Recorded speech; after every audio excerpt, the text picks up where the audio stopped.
Oferecimento: Julieste Logística. Há mais de uma década transportando. 27 3228 0586.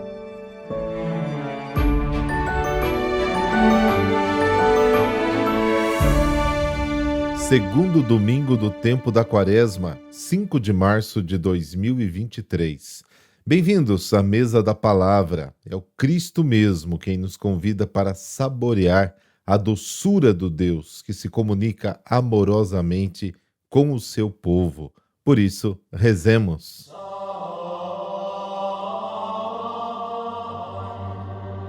Pelo sinal da Santa Cruz, livrai-nos Deus, nosso Senhor, dos nossos inimigos. Ó Deus, que nos mandastes ouvir o vosso Filho amado, alimentai nosso espírito com a vossa palavra, para que, purificado o olhar de nossa fé, nos alegremos com a visão de vossa glória. Amém.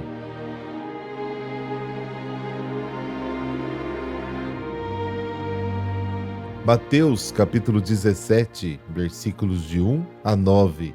O Senhor esteja convosco, Ele está no meio de nós. Proclamação do Evangelho de Jesus Cristo segundo Mateus. Glória a vós, Senhor. Naquele tempo, Jesus tomou consigo Pedro, Tiago e João, seu irmão, e os levou a um lugar à parte, sobre uma alta montanha, e foi transfigurado diante deles. Seu rosto brilhou como o sol, e as suas roupas ficaram brancas como a luz. Nisto apareceram-lhes Moisés e Elias, conversando com Jesus. Então Pedro tomou a palavra e disse: Senhor, é bom ficarmos aqui. Se queres, vou fazer aqui 3 tendas, uma para ti, outra para Moisés e outra para Elias. Pedro ainda estava falando quando uma nuvem luminosa os cobriu com sua sombra, e da nuvem uma voz dizia: Este é o meu Filho amado, no qual eu pus todo o meu agrado, escutai-o.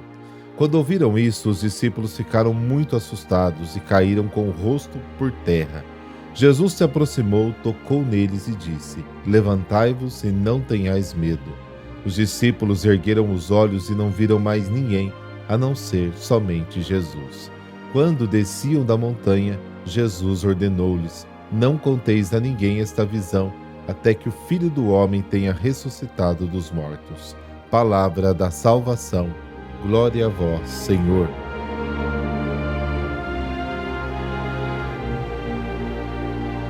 Hoje é a festa da transfiguração de Jesus, que ocorre após o primeiro anúncio da sua morte, no capítulo 16 de Mateus.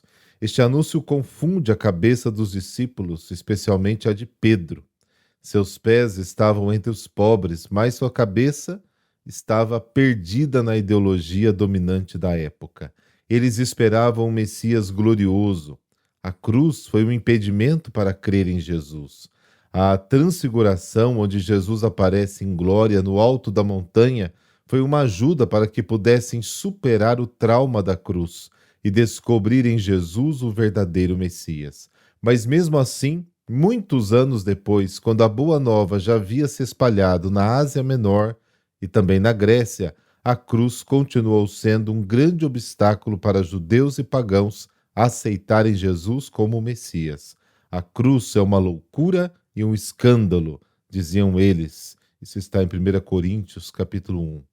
Um dos maiores esforços dos primeiros cristãos foi ajudar as pessoas a perceberem que a cruz não era um escândalo ou loucura, mas a mais bela e mais forte expressão da força e sabedoria de Deus. O Evangelho de hoje contribui para esta intenção. Mostra que Jesus viu as profecias cumpridas e que a cruz era o caminho para a glória e que não há outro caminho. Jesus sobe ao topo da montanha. Lucas apresenta que sobe para rezar. Lucas 9. Lá em cima, Jesus aparece em glória diante de Pedro, Tiago e João. Moisés e Elias também aparecem com Jesus. A alta montanha evoca o Monte Sinai, onde no passado Deus havia manifestado a sua vontade ao povo, dando-lhe as tábuas da lei. As vestes brancas lembram Moisés, que resplandeceu de luz quando conversou com Deus, também na montanha, e recebeu dele a lei. Êxodo 34. Elias e Moisés, as duas maiores autoridades do Antigo Testamento, conversam com Jesus. Moisés representa a lei, Elias a profecia. Lucas nos informa que a conversa foi sobre o êxodo, a morte de Jesus em Jerusalém. Assim fica claro que o Antigo Testamento, tanto a lei quanto os profetas, já ensinavam que para o Messias o caminho para a glória deveria passar pela cruz. Pedro gosta, mas não entende muito bem e quer interromper esse momento agradável na montanha. Se oferece para construir 3 tendas. Marcos diz que Pedro estava com medo, sem saber o que dizia. Marcos capítulo 9. E Lucas acrescenta que os discípulos estavam com sono. Eles são como nós, têm dificuldade em compreender a cruz. Jesus está envolto em glória, e uma voz do céu diz: "Este é o meu filho amado, nele me comprazo, ouçam-no." A expressão filho amado evoca a figura do Messias servo anunciada pelo profeta Isaías lá no capítulo 42. A expressão escute-o evoca a profecia que prometia a vinda de um novo Moisés, Deuteronômio capítulo 18. Em Jesus, as profecias do Antigo Testamento estão todas sendo cumpridas. Os discípulos não podem mais duvidar.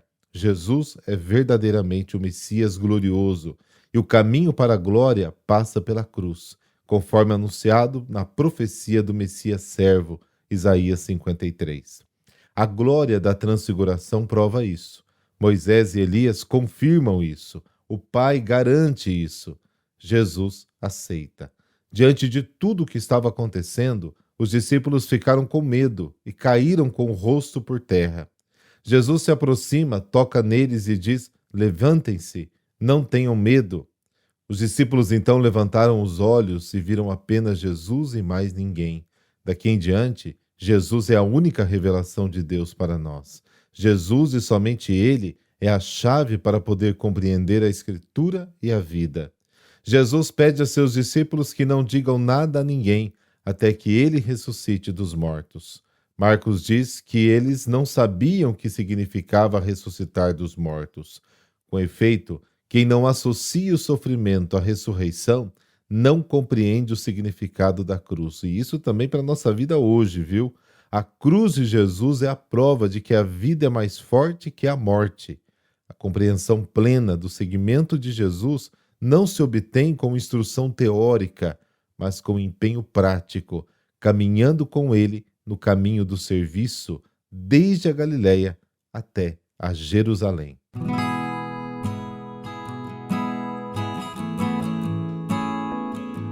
São José da Cruz, Carlos Caetano Calosirto, filho de pais nobres e ricos, nasceu em 1654 na cidade de Ponte, na Itália.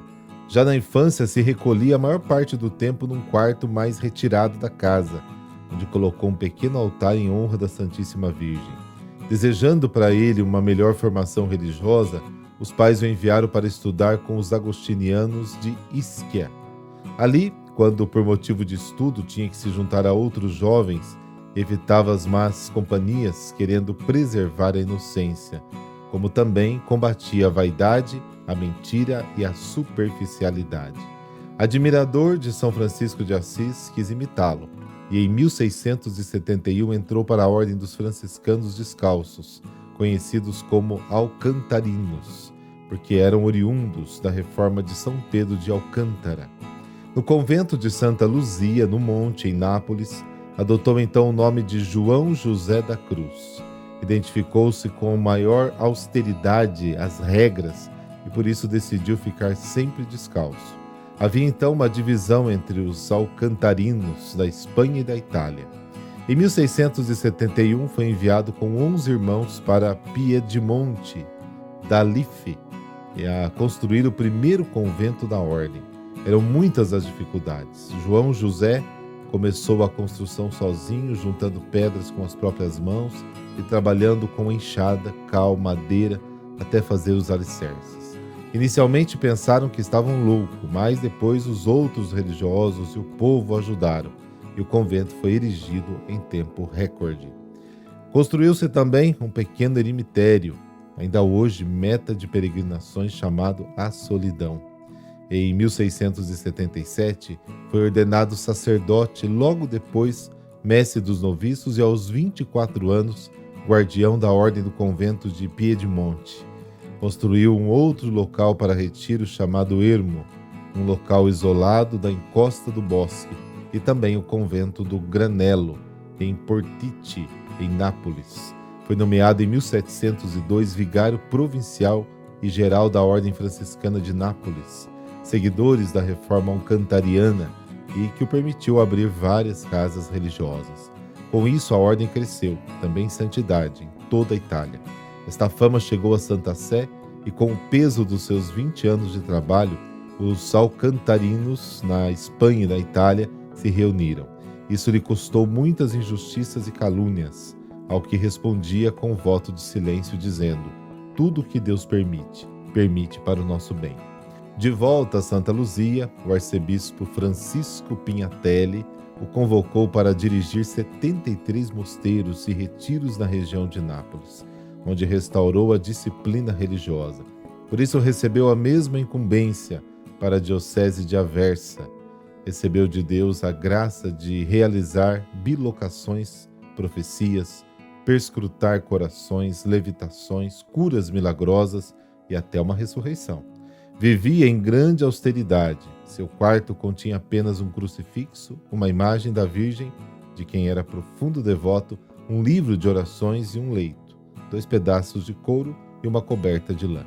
Usou por 65 anos, até a morte, um único hábito de pano grosseiro, sempre remendado, e por isso era chamado de frade dos 100 remendos. Comia pouco, uma vez ao dia. Dormia pouco, acordando à meia-noite para rezar. São Francisco de Jerônimo e Santo Afonso Maria de Ligório o conheceram e lhe pediam conselhos.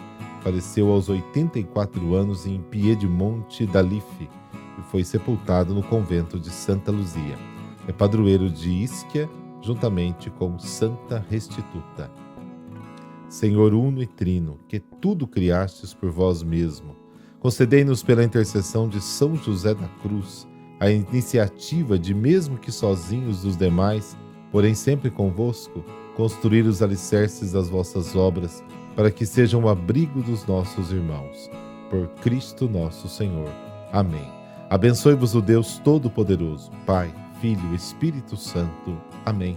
Bom domingo para você e para toda a sua família. Amanhã a gente se fala.